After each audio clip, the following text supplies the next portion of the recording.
Howdy guys, how yinz doing tonight? Good? It's good to hear. I'm just sitting here relaxing a little bit with a fire, and I wanted to do a video to update yinz all on where I'm at with my window goal. I know on Saturday's post I was a little bit down and I was talking to yinz about the realities of potentially not reaching my goal. But I pushed myself really hard, and not only did I make my goal through landscaping and bartending, but I surpassed it by $50. So I am really excited about that. So I'm ahead of where I thought I would be. Honestly, had it been really cold and crappy on Sunday and Monday, I wouldn't have been able to landscape before I bartended, and I wouldn't have been able to landscape on Monday. And that's why I'm really sore today. And actually, for the first time, I'm not holding my phone up. I positioned it so I could be lazy because my arms are sore and they hurt. So I'm allowed a little bit of laziness. My Hopians don't mind. But later, I would love to introduce yinz to a friend of mine, Jonathan. He is big on the Pittsburgh preservation scene, not only Pittsburgh, but almost the tri-state area. And frankly, wherever he goes, whatever he sees, he wants to preserve if it's historic. So I really hope to introduce yinz to him in a little bit. So that's kind of like an extra added feature to tonight's video. And we'll see how that goes. So until then, bye. Hello again. So I'm here with my friend Jonathan Denson, and he has a very awesome blog called Discovering Historical Pittsburgh. And we've been friends for how many years now? Oh, maybe 4 years, maybe? I'd say about four years. So he is a true purist in historical renovations and restorations. He is a dork like me, where he spends many evenings poring over historical maps, looking at different styles of architecture, and then walking through many different communities and kind of analyzing which buildings seem to be the oldest in that community. And we're the type of people that we lose sleep over imagining what these communities used to look like when these houses were built and who lived in them. We're building huggers. Exactly, we're building huggers, and I'm a tree hugger on the side, so I just love hugs. So anyways, we sit here, and usually we sit together, we debate a lot about different things. So I thought, let's gear it a little bit without going too long about my windows. Because who wouldn't love our debates? I know. I'm sure people would love to sit here and listen to us for half an hour. Nerds. 2 hours. Mm-hmm. But I thought about talking about the windows, and I think the topic that we're going to discuss tonight briefly brushes on that.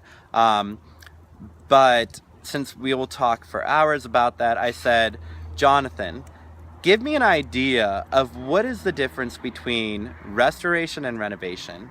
Because, you know, you see these terms thrown around a lot, like, oh, this historical renovation and this house's restoration.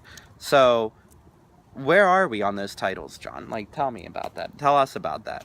Renovation is not restoration. Renovation is simply bringing a house up to a livable, good condition. Usually it involves modernizing a house and taking away a lot of its antique elements. But not always. Not always. Okay. There can be a sensitive renovation, and then there can be preservation. That's preservation is when you restore a house to its original condition. And preservation can be like restoration then? I mean, instead of renovation?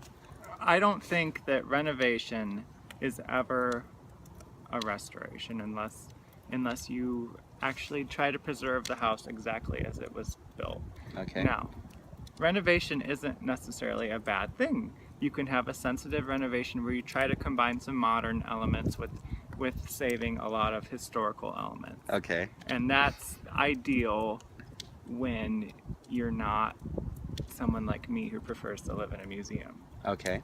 Okay. Well, there's nothing bad about that because, frankly, I look forward to having my house renovated and having my cuckoo clock on the wall and a throw rug on the floor, the hardwood floor. But this is where we get into debates because, should I replace the 4 original windows to my house? And that can be a whole nother topic for another day. I'm sure many could tell you about the benefits of having the original wood windows in your house versus a modern replica. You had to get that in this video. And I'm sure in the comment section there will people that will comment that will tell you that you can make an original window as energy efficient as a modern window, and that the whole idea of a modern window being more energy efficient might be a myth. And that's fantastic though, because I really want to hear all these opinions because I can't trust John on everything. But I really want to hear what your thoughts are. Do you work with windows? Do you own a window company? Tell me about it. What are your thoughts on what we have today in modern society versus what they had back in 1889? And, as I restore my house, what is the smartest thing to do? So that's where the title of a renovation kind of is my house, because I'm renovating it.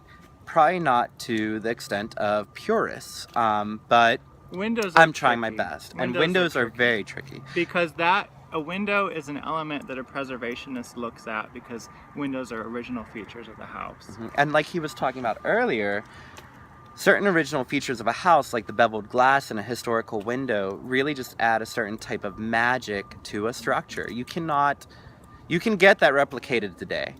But knowing that historical pane of glass saw so much, it really adds value to your house and to the window itself, as not only historically, but aesthetically. So we're running on 5 minutes, and I have a minute and a half on top of this. So we're going to say goodnight for now, but we could talk your ears off, which I'm good at doing alone, but us together will bore you. So anyways, say goodnight, Jonathan. Good night. Check out my blog, Discovering Historic Pittsburgh. Please check out his blog. It's really awesome. You should. And I'll include a link down below. And from me and Jonathan, on behalf of us both, I hope you have a good night and a beautiful tomorrow. Good night. Good night.